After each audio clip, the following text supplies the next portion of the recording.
Hola, ¿qué tal? Buenas tardes. Mi nombre es Abraham. Me encuentro en el diplomado de Enfermería en Urgencias y estamos en el tema 24, arritmias, bradicardia, taquicardia.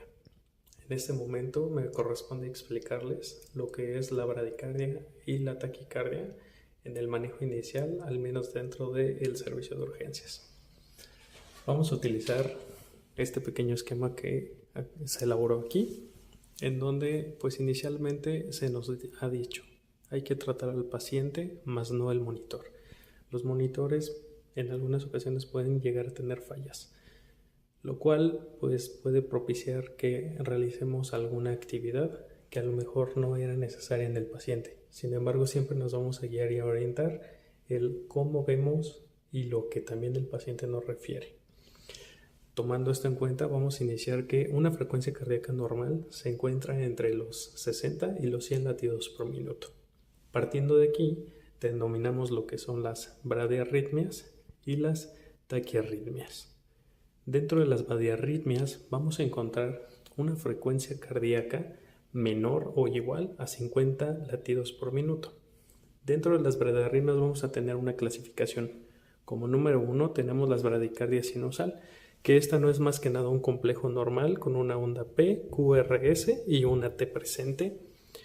El bloqueo auriculoventricular de primer grado nos hace referencia a que en la presentación del segmento Q, PQRST se va a tener una prolongación de la onda P a la Q mayor a 20 segundos.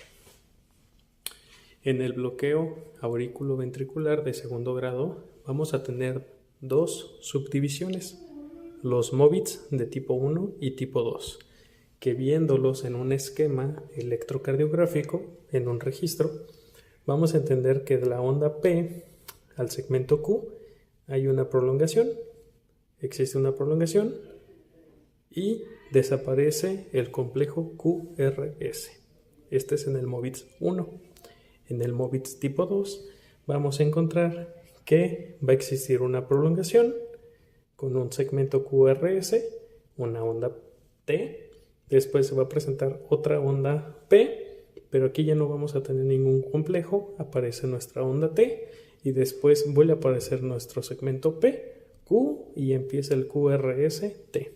Es decir, en el MOVITs tipo 2 no vamos a presentar en alguna parte de nuestro segmento un segmento QRS. Asimismo, tenemos los bloqueos auriculoventriculares de tercer grado, que estos, viéndolos en un esquema electrocardiográfico, vamos a tener que esta se clasifica por tener un ritmo desorganizado totalmente. ¿Qué queremos hacer alusión de esto? De que las ondas R van a tener un ritmo, las ondas P van a tener su propio ritmo y las ondas T van a tener su propio ritmo. Cada uno de estos segmentos va a ser medible a la misma altura. Por eso es un ritmo desorganizado, porque finalmente la organización radica de un ritmo sinusal con onda P, QRS, T. Entonces, cuando tomamos nuestro electrocardiograma, podemos identificar cualquiera de estas alteraciones y tenemos que valorar a nuestro paciente. Nuestro paciente presenta hipotensión, alteración mental o dolor torácico. Dependiendo de esto, va a ser nuestro actuar. ¿Por qué? Porque puede ser un actuar tardío o con tiempo o inmediato en el momento. Dentro de nuestro manejo se nos indica que en las bradiarritmias podemos colocar atropina 1 miligramo IV y se puede repetir hasta 3 dosis. Se puede colocarle al paciente una infusión de atropina calculada de 5 a 10 microgramos kilogramo por minuto, o también puede ser adrenalina de 2 a 10 microgramos por minuto. Aquí es donde se puede colocarle al paciente en el servicio de urgencias lo que es un marcapasos, pero este es temporal, que nosotros le denominamos como electroestimulación cardíaca transcutánea con sedación de preferencia. Y esto es lo que denominamos marcapasos. Son los parchecitos que tiene el desfibrilador, en donde podemos movilizar en nuestro desfibrilador un amperaje adecuado para que este sea el que estimule lo que es la presencia del QRS y que se mantenga a una velocidad medianamente promedio entre 60 y 100 latidos por minuto, pero va a acordarse dependiendo de también los antecedentes del paciente. Generalmente pues son cardiópatas los pacientes que presentan este tipo de anomalías cardíacas. Entonces, de las bradiarritmias nos pasamos a las taquiarritmias, que estas generalmente se van a presentar en igual o mayor a 100 latidos por minuto. En esta clasificación de taquiarritmias vamos a tener dos caracteres, las inestables y las estables. Las inestables vamos a tener prácticamente las que requieren una atención inmediata, porque estas nos pueden propiciar que el paciente caiga en un paro cardíaco. ¿Por qué? Porque se esfuerza además el corazón y al no tener un adecuado bombeo, pues se presenta la parada súbita del corazoncito. Perdón. Entonces, vamos a ver que en esta clasificación entran las taquicardia sinusal, la fibrilación auricular, el flúter auricular, la taquicardia supraventricular, la taquicardia ventricular monomórfica y la taquicardia ventricular polimórfica. Y aquí también la AJA nos da una taquicardia complejo ancho tipo desconectado. Todas estas generalmente pues son las que se presentan cuando el paciente llega súbitamente a urgencias. Se identifica una taquicardia de este tipo en donde el paciente tiene hipotensión porque ya no está produciendo un volumen sanguíneo adecuado, alteración mental, pues el paciente ya no sabe ni siquiera qué le pasó y pues manifiesta el dolor torácico. Lo ideal aquí recomendado es hacer una cardioversión inmediata sincronizada. Recordemos que existe la sincronizada y la no sincronizada. La no sincronizada es la que se aplica en los ritmos de paro.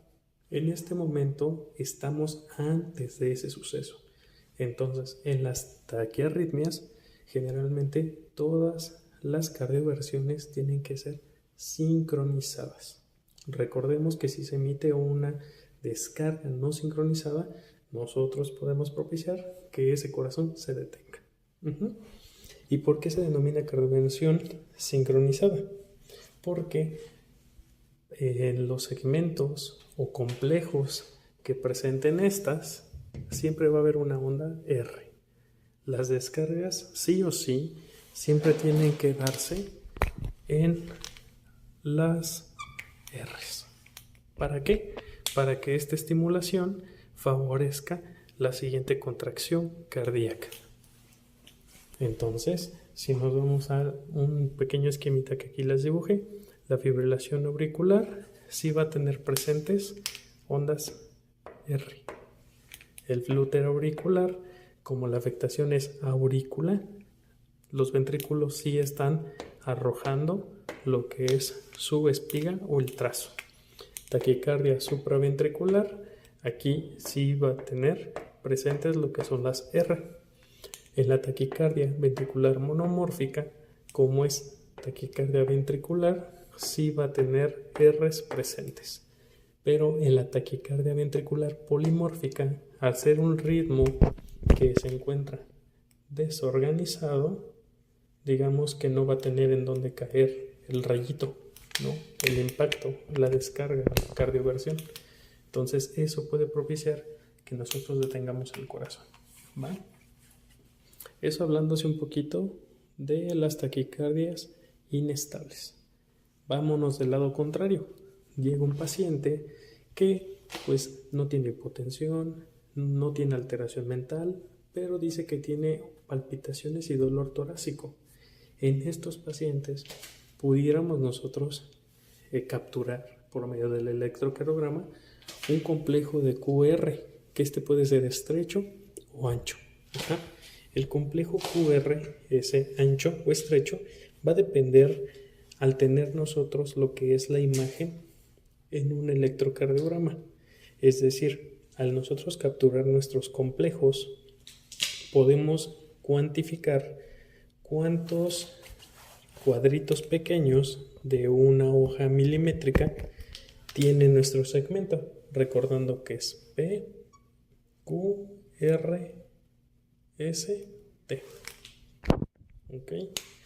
Entonces, cuantificamos del Q al S cuántos cuadritos hay. Si nosotros tenemos 3 cuadritos, son 12 segundos. Si tenemos menos, es menos de 12 segundos. Si tenemos más, es más de 12 segundos. En un trazo de electrocardiograma. Entonces, si en un segmento QRS estrecho, que es menor a 12 segundos, que es decir, que es menor a 3 cuadritos del esquema, se pueden aplicar maniobras vagales o administrar adenosina 6 miligramos IV en bolo.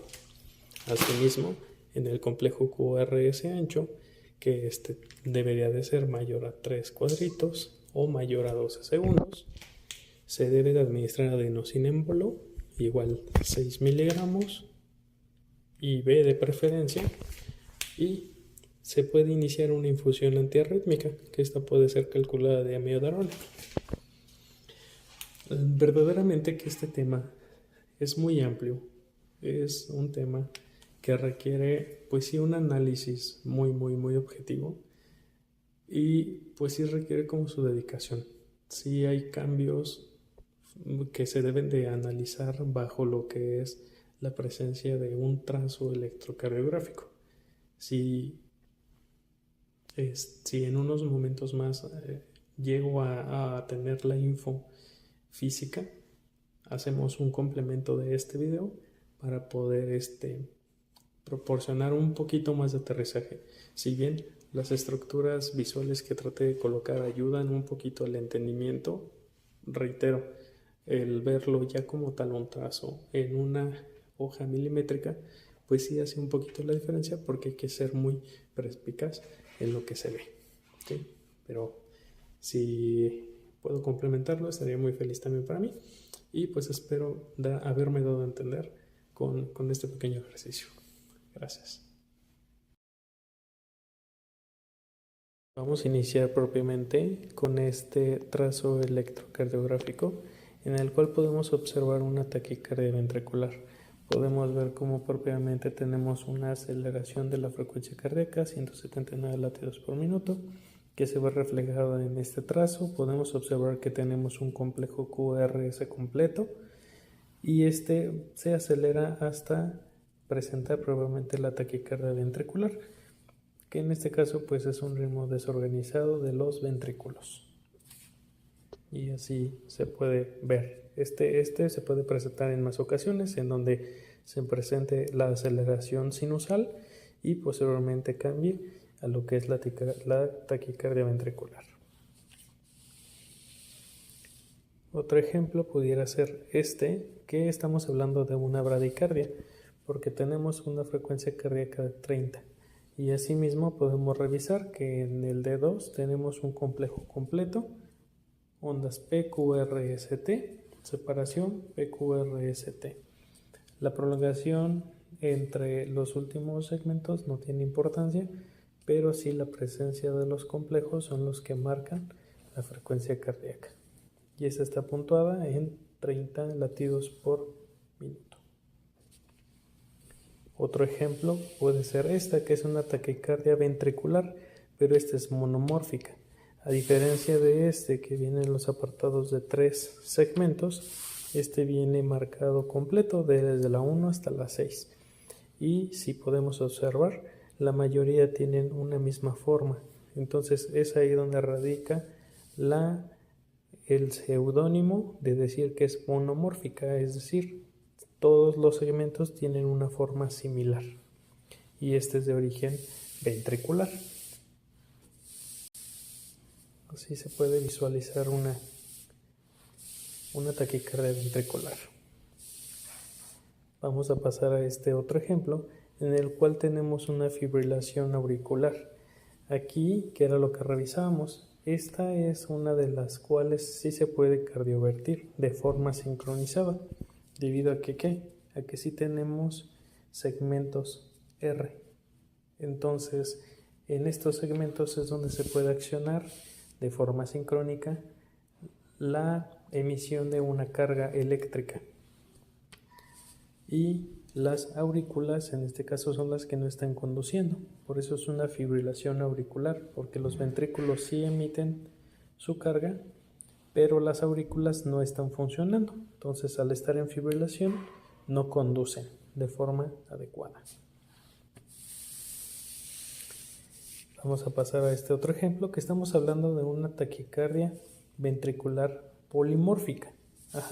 A diferencia de la monomórfica, la polimórfica, por lo mismo de que el ventrículo está tratando de compensar el gasto cardíaco, sí presenta un gasto o un latido, pero es inadecuado.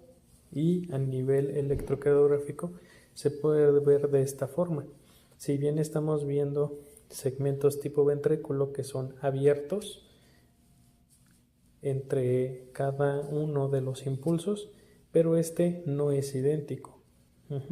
Son todos diferentes. Entonces, de ahí se denomina la polimórfica. Este es un ejemplo también de un bloqueo de rama derecha. A diferencia de los bloqueos que vimos auriculoventriculares de primer grado, de segundo grado o de tercer grado, este fue el único ejemplo que pude adquirir por medio del simulador, y este bloqueo se denomina de rama derecha.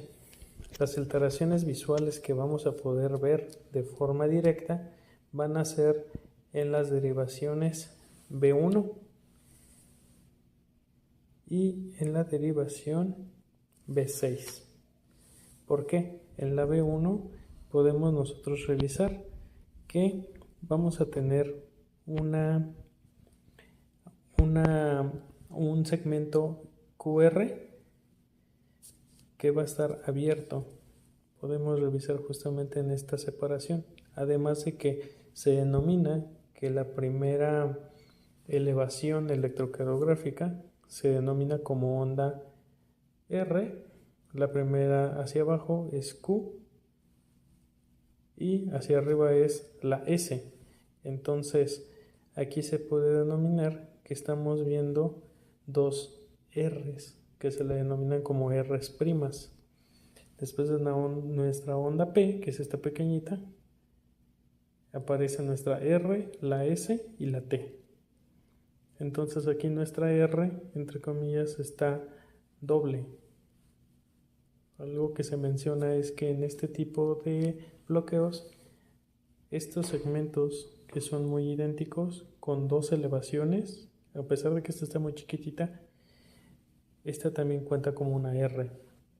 Entonces es una R y es una R'. Y posteriormente a la R' se puede presentar un complejo aberrante. Es decir, la R, dos R son un complejo aberrante. No es lo normal. Y después de aquí se presenta una anomalía, que es la depresión de la onda P. Entonces, aquí es donde tenemos nuestro bloqueo. Y tiene que ser proporcional a lo que es a la inversa de B6. En la cara de B6 podemos ver que sí tenemos nuestra onda P, tenemos nuestro complejo QRS, pero las S están invertidas. Creo que ya lo podemos revisar un poquito mejor. Se alcanzan a ver dos muesquitas y posteriormente de estas dos muescas se ve la onda P, y esta es inversa a la onda que está presente en B1, B6, B1. Entonces de aquí ya se puede sospechar como que es un bloqueo por estos cambios electrocardiográficos. Asimismo, se tiene que sacar una cuenta de lo que es el complejo 1. En el complejo 1 se debe de hacer una medición de cuántos cuadros superiores al trazo isoeléctrico se tienen, y de la onda del complejo QRS hay que contar hacia arriba y contar hacia abajo y se hace una división, que en este momento de este ejemplo en el segmento I tenemos 3. Y se hace también del ABF. De ABF se hace la misma. De la línea isoeléctrica se suman hacia arriba cuántos hay y se restan hacia abajo. Que en este caso aquí nos salió de -6. Entonces esta se hace en un registro plano cartesiano en donde tenemos el esquema de los segmentos positivos y los segmentos negativos. Nosotros calculamos entonces 3 y tenemos 6 negativo, entonces va hacia arriba, que esto marcado por el punto central o el eje central se debe de trazar la línea. Y es aquí donde nosotros podemos emular que es de carácter derecho el bloqueo que se está presentando. Asimismo, teniendo en cuenta que lo normal es de 0 a 110 grados. Esto por el sacado, digamos, por la fórmula de Floor, FLR. Digamos que este es como un ejemplo también. Teniendo en cuenta un poquito de este ejemplo que les di, no me queda más que decirles que pues el tema de trazos electrocardiográficos pues es muy importante porque puedes detectar a través de qué alteración se está presentando. Los monitores fielmente pues van a alarmar y alertar de que algo está saliéndose probablemente fuera de los parámetros programables o habituales, entre comillas, pero hay que recordar que el impreso, el electrocardiograma impreso o la tira electrocardiográfica es la que nos puede orientar también en base a qué es lo que está presentando el paciente.